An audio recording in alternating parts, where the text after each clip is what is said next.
Assalamualaikum students. Welcome back in the sixth video of C Programming lecture series. आज के इस lecture में हम printf की स्टेटमेंट के थ्रू कोई ऑपरेशन परफॉर्म किस तरह से किया जाता है इस चीज़ को देखेंगे।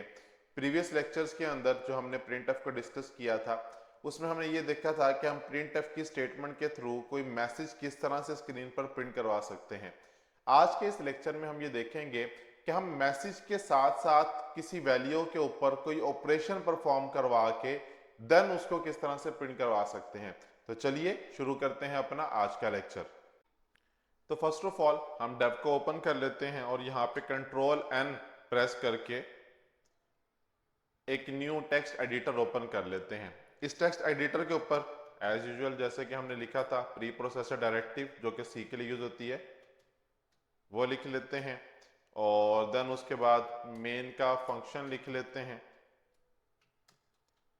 और देन क्या करते हैं प्रिंट एफ। और प्रिंट एफ के थ्रू हम क्या करना चाहते हैं the sum of two integers is. ये मैसेज मैंने लिख लिया और मैं ये चाहता हूं कि इन दोनों का सम जो है वो मुझे प्रिंट करवा के दिखा दे। ये प्रिंट एफ की कमांड के थ्रू क्या हो जाए आउटपुट स्क्रीन के ऊपर प्रिंट हो जाए दो वैल्यूज का सम। अब वो दो वैल्यूज कोई भी हो सकती हैं, आप अपनी मर्जी से चूज कर सकते हैं।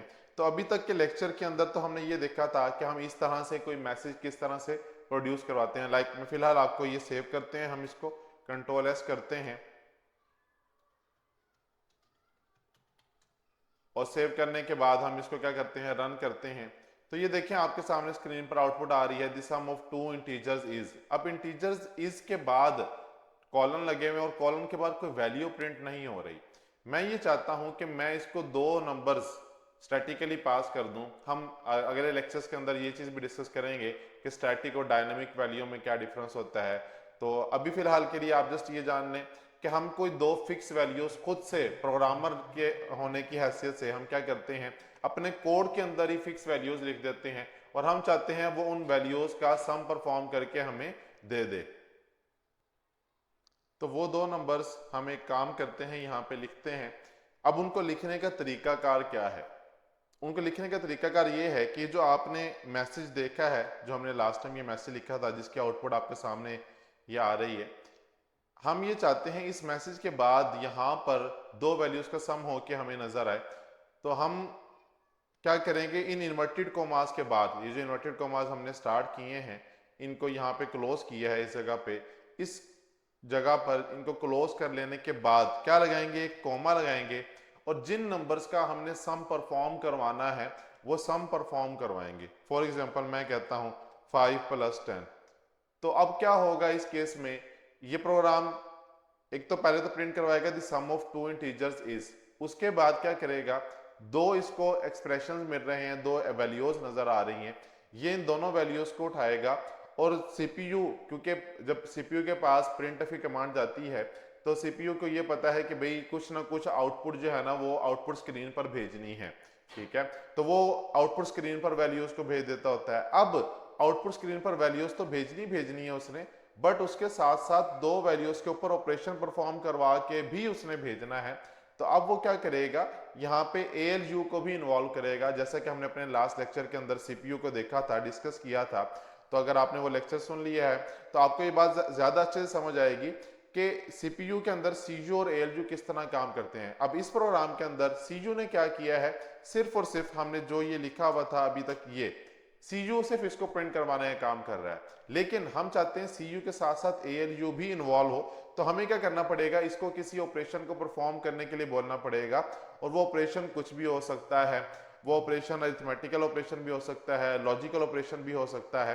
तो हम क्या करते हैं फिलहाल 5 + 10 करते हैं। एक और चीज, जब भी आप एक्सप्रेशन लिखते होते हैं तो कोशिश किया करें कि उसको ब्रैकेट्स के अंदर जो है वो एनक्लोज कर दिया करें। इससे फायदा क्या होता है, इससे फायदा ये होता है कि ये इस पूरी वैल्यू को जो आपके सामने ये लिखी हुई है, ये जो मैंने सिलेक्ट की है वैल्यू, ये इस पूरी वैल्यू को एक सिंगल वैल्यू कंसिडर करता है और एक एज अ सिंगल वैल्यू इसको फिर क्या करता है यूज कर रहा होता है। तो अब हम इस प्रोग्राम को रन करते हैं। तो एक चीज, अब इस प्रोग्राम को जब हमने रन किया है तो आप देखें आपको आउटपुट नजर नहीं आ रहा, आउटपुट में सिर्फ मैसेज लिखा हुआ नजर आ रहा है, इन दोनों का सम हुआ हुआ नजर नहीं आ रहा आउटपुट में आपको। इसकी एक रीजन है, बेसिकली जब भी आपने कोई आउटपुट स्क्रीन पर प्रिंट करवानी होती है तो आपने प्रोग्राम को ये बताना होता है या कंपाइलर को ये बताना होता है कि भाई मैं जो ये ऑपरेशन परफॉर्म करवा रहा हूँ ये ऑपरेशन किस टाइप के डेटा से ताल्लुक रखता है। तो जिस भी टाइप के डेटा से ताल्लुक रखता है उसके अकॉर्डिंग आपको इसको इंस्ट्रक्शंस देनी पड़ती हैं। फॉर एग्जांपल बेसिकली कंप्यूटर एक डम मशीन है। हमने जब डेफिनेशन इसकी डिस्कस की थी तो हमने इस बात को भी डिस्कस किया था कि कंप्यूटर क्या है, एक डम मशीन है। अब डम मशीन होने की वजह से कंप्यूटर खुद से ना तो सोच सकता है ना कोई टास्क परफॉर्म कर सकता है। तो इससे जो भी टास्क आपने परफॉर्म करवाना है, जो भी काम लेना है, उसके लिए क्या करना पड़ता है, कंप्यूटर को बताना पड़ता है कि भाई ये टास्क जो है ना वो परफॉर्म कर दो। अब उसके लिए फिर ऑब्वियस ही बात है इसको डेटा भी बताना पड़ता है कि हम आपको किस टाइप का डेटा दे रहे हैं जिसके ऊपर आपने कोई ऑपरेशन परफॉर्म करना है।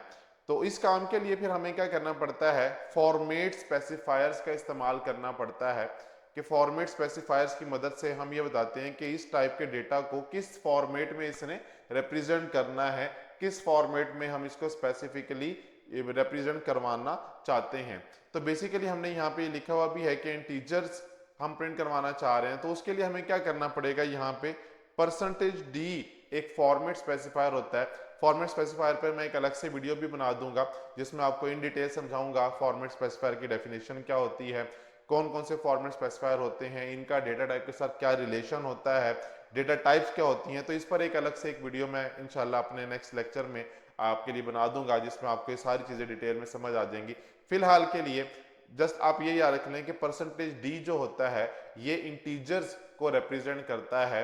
प्रोग्रामिंग के अंदर, सी प्रोग्रामिंग के अंदर जब भी आपने इंटीजर्स की बात करनी होगी तो इंटीजर्स को रिप्रेजेंट करने के लिए इंटीजर्स के लिए जो फॉर्मेट स्पेसिफायर यूज होता है वो कौन सा होता है, बेसिकली %d होता है। अब हम इसको सेव करते हैं और रन करते हैं तो ये देखें आपके सामने स्क्रीन पर आउटपुट लिखी हुई नजर आ रही है आपको 5 + 10 = 15 होता है।